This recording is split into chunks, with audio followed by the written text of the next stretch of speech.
This summer, Spain head towards the World Cup as reigning champions of Europe and recent Nations League finalists. They also had a near-perfect qualifying campaign, 5 wins out of 6 and 21 goals scored. They will be one of the tournament favourites, and I'm going to tell you why. So we'll start off with the starting 11, and before you quickly attack me, let me just make something clear. Spain do have some injury concerns heading towards the tournament. Is someone like Merino going to be fit enough to start games in midfield? How is Nico Williams and is Yamal going to be okay for the start of the tournament? I don't know. I don't know. I'm not the fitness coach at Spain. I don't know what's going on with the fitness of these players. But I would imagine by the time the tournament gets up to speed, and should these guys become available, they will be key players for this Spain team. But let's quickly take a look at the rest of the team. Unai Simon will be in goal, which in itself is probably a little bit controversial. David Raya is one of the best goalkeepers in the Premier League and has just won the league, so it's a little bit odd that he doesn't make it into the team. But apart from that, there is a Premier League feel here, especially at fullback. Cucurella on the left, although there will be competition from Grimaldo, and I think it's going to be Pedro Porro on the right side of defence. We then get Kubasi and Lenormand in the centre of defence to bring a more Spanish league feel to proceedings. In midfield, the quality is obvious, as it always is with the Spanish. They have incredible technicians, and I think Rodri will be the main 6 for this tournament, but do not be at all surprised if Zubimendi takes his spot at some point.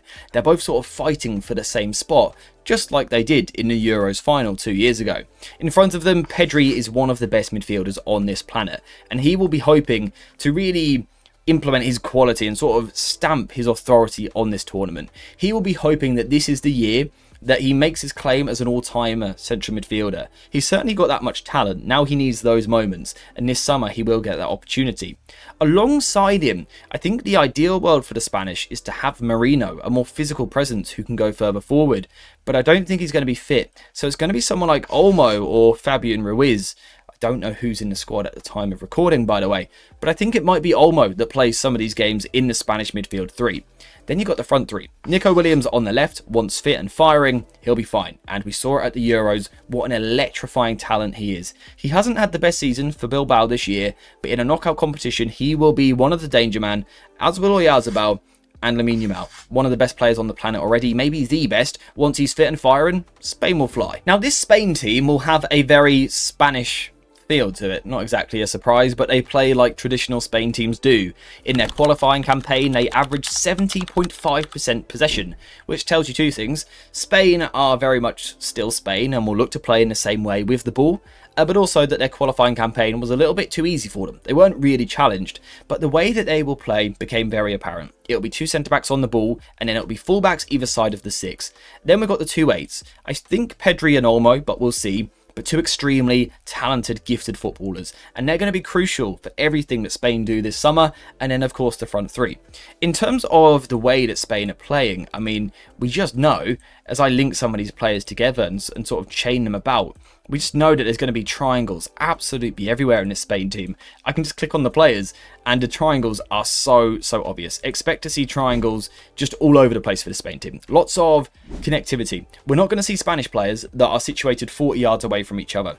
There'll be width on this pitch as you would naturally expect, but the players inside will be allowed to get close together. So the player on the ball always has passing options. That's how Spain will control most games, because they'll always have a free man somewhere unless someone is daft enough to go man-to-man with them. Now, I said just a moment ago that I think the 2 wider and more advanced central midfielders will be crucial for Spain this summer, and now I am going to tell you why.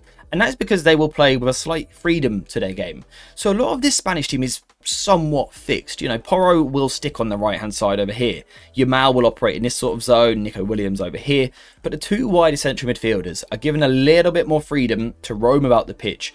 And what they're trying to do is attach themselves to opposition players. That's what they want to do. They want to be marked. That's how you know they're good technically. But they want to go and get marked by someone, because they know the second that they get marked by someone, certainly man marking, they can now control where that player is going to go. So if I'm Pedri and I attach myself to this defender, I can then sort of dictate roughly where he's going to move. I can drag him out of position. And there will be a real emphasis on this for Spain this summer. It'll be one player dragging a player out of position and then someone else arriving into that space. Especially with Oyarzabal up front. A lot of the Spanish options up front this summer, in terms of starters, are going to be that sort of false 9 profile. It could be Ferran Torres or it could be Olmo up front, but we'll see a lot of rotation, which we always see from the Spanish team. But I'm expecting overloads in the middle of the park, often 4 players for Spain just against 3 for the opposition. And this is where teams might struggle to keep up with the way that Spain are playing, because there's going to be a lot of width on the pitch, which we'll come back to, but so much technical quality in the middle of the park and overloads. And these centre-backs are going to have real difficult jobs following these Spanish players who are going to be roaming. So as one player opens the space, another player arrives into the space and then can get the ball, turn and face forward. And once the Spanish players are facing forward, we know that they can cut through any team with their slick tiki-taka. Now, I think the interesting thing about this Spanish tiki-taka is that it's a bit more direct and a bit more vertical than what it's been in the past. And I think we saw this sort of coming into play at the Euros 2 years ago. This isn't just a Spain team which keeps the ball for the sake of it. There is a vertical nature to the way that they're looking to play now as well. And again, I think these wide central midfielders are very important to that, sort of tying the team together, chaining the team, being that linking point, getting the ball from over here in defence to the forwards. And this is a change that Spain have had to make, really. There was too many tournaments where they weren't quite performing. They had a lot of the ball, but were easy to play against. That has now changed. There will now be a verticality to the way that this Spain team plays, from the centre-back to the wide central midfielders, up then either to the winger or the forward. This is where Spain will hurt teams with these direct lines. And with Pedri and Olmo both able to take the ball on the back foot, get on the half turn, that's how they're going to punch through teams. You can sort of see it here, the ball from the wide centre-back into the central midfielder, and then actually on this occasion out to the winger. It's a very quick, very direct path, and it's just 2 passes to get the ball to the most dangerous Spanish players. And this is where they will hurt, you know, the smaller teams in the group stages, but also the massive teams in the knockouts, because the way that Spain move the ball through the pitch will be very, very difficult to stop. With these overloads in the middle of the park, the width really stretching the pitch, but then the ability for the Spanish to play a little bit faster than what they have done in the past. There'll be a more direct approach here, which is going to allow them to really zip the ball out to these players. And once you've got the ball into some of these forwards, the danger is insane, really. Now, this really is the big thing for the Spanish if they want to win this World Cup. How are the forwards going to be? First of all, are they going to be fit enough to play? And once they're fit enough to play, will they get up to full speed? Will they be sharp? Will they be match sharp and ready to go and hurt teams, especially in the knockouts, where it is a cutthroat business? You've got to win on the day in knockout football, and that's why it's so entertaining. If Spain want to do that against the best teams, it's up to Nico Williams and Yamal to make sure they are providing quality, because they will both start wide, they will both really stretch the opposition defence, which is going to help the midfielders, but then they've got to go and produce.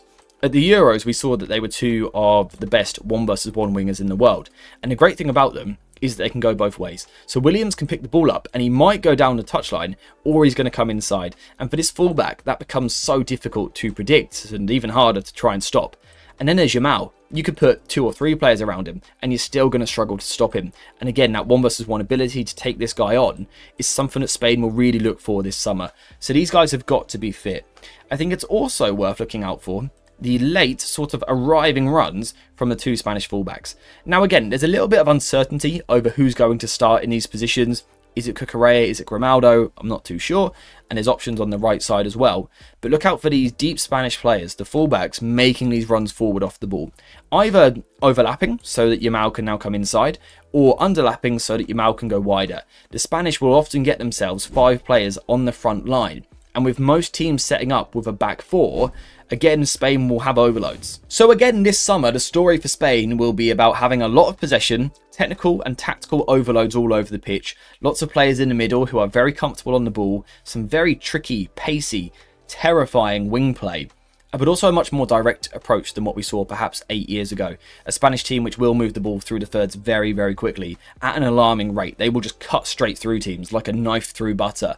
And that is why the Spanish are one of the most dangerous teams going into this tournament and why they will be one of the favourites. The thing that might stop them is perhaps the lack of a proper number 9 who's going to get them enough goals. They really do need the midfielders to make sure that they are chipping in, and then the fitness of those wide players. If those wide players are fit and someone like Marino or Pedri can chip in with goals, then Spain can go all the way and have a very good chance. And like I said, will be one of the favourites. But I want to hear from you guys in the comments down below. What do you think of this Spanish team? Are they as strong as they were 2 years ago? Are they even stronger? And who will be the key player, and will they win the tournament? Let me know what you think in the comments down below. And whilst you're there, if you could leave a like on the video and subscribe to the channel, well, that would just make my day. So please do that. But apart from that, we are now finished. So thank you very much for watching this video. Hope you have enjoyed it. And as always, I'll see you in the next one.